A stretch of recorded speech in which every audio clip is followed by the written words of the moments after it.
Okay, good morning. Quick update lang, hindi pala ako nakapag-update nung Webes. So ngayon ay April 18,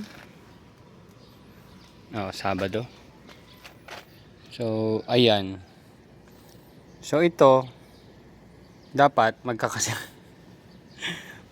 laki, pero kung makikita nyo, laki ng difference. Alam ko itong tatlo na to ay may pH down, kasi itong tatlo dito ay wala. Tapos dito naman sa kabila, itong mga nasa left side ay ang may pH down, itong kabila ang wala. So hindi nagiging pantay-pantay talaga. Ang iniisip ko dyan ay dahil sa dissolved oxygen. Kasi sobrang init Sobrang init, bumababa talaga yung dissolved oxygen dyan sa mga Kratky setup, kaya suffer talaga. Tsaka mababa sales ngayon, ayan, yung iba pinabayaan ko na kasi hindi umabot.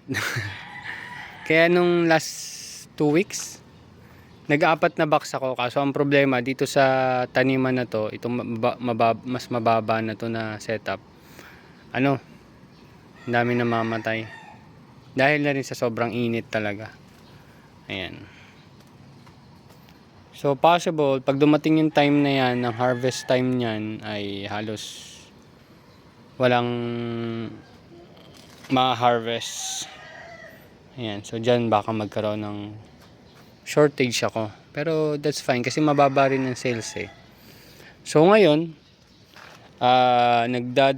magdadagdag tayong spinach, 'di ba? Nung nakaraan nagtanim ako ng spinach diyan, kaso ang problema langgam. So ito yung isang issue sa lupa, yung langgam. So nung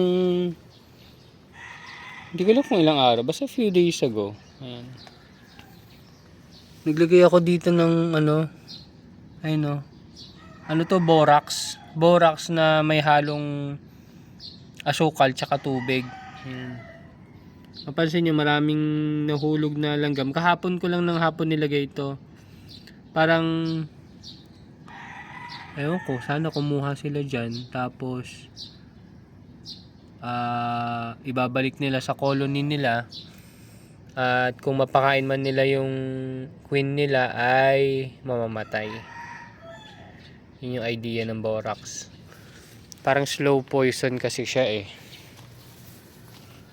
Yan. Dito din sa kabila meron.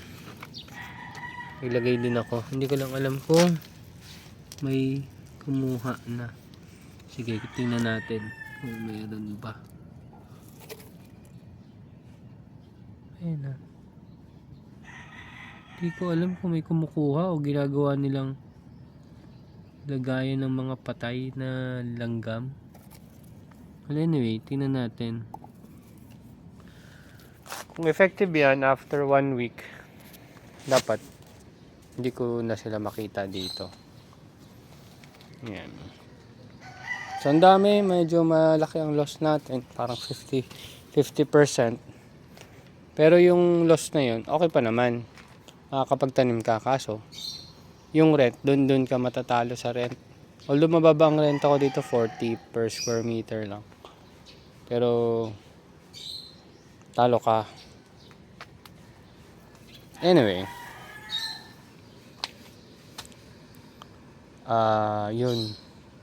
So next na transfer ko ay dito na sa darating na Miyerkules. Yan, sa Miyerkules. Ano na yan, naka-ready na naman yan. Yung 4, naka-ready na. Tapos susunod kong transfer, 2 doon. Tapos dito na siguro yung susunod. I-maximize lang natin tong 4 na taniman natin, or baka itong maliit, itong mababa na to, ito yung gawin ko ng taniman ng mga nakalupa per 1 square meter. Pero kailangan kasi solve ko muna yung issue ko sa langgam, kasi nga, or baka may ibang diskarte akong pwedeng gawin para maiwasan yung problema ko sa langgam. Yun.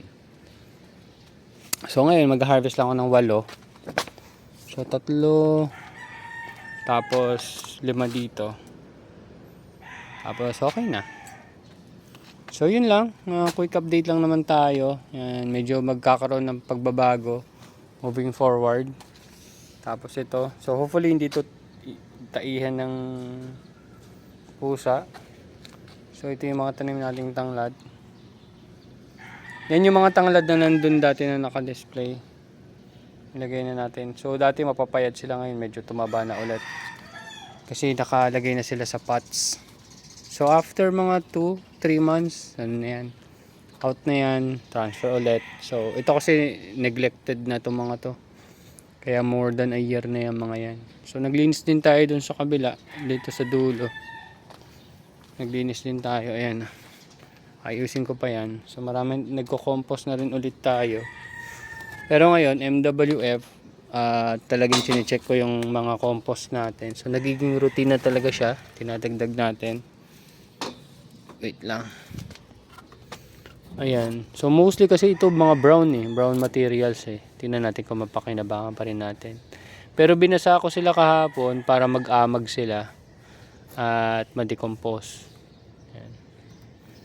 Kasi pag sobrang dry, hindi naman sila ma-decompose. Pag sobrang wet naman, hindi rin sila ma-decompose or babagal ang decomposition.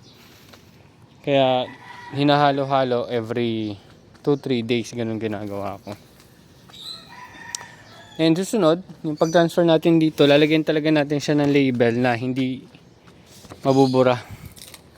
Meron akong ginawang label dati, parang yung papel ay binalot ko sa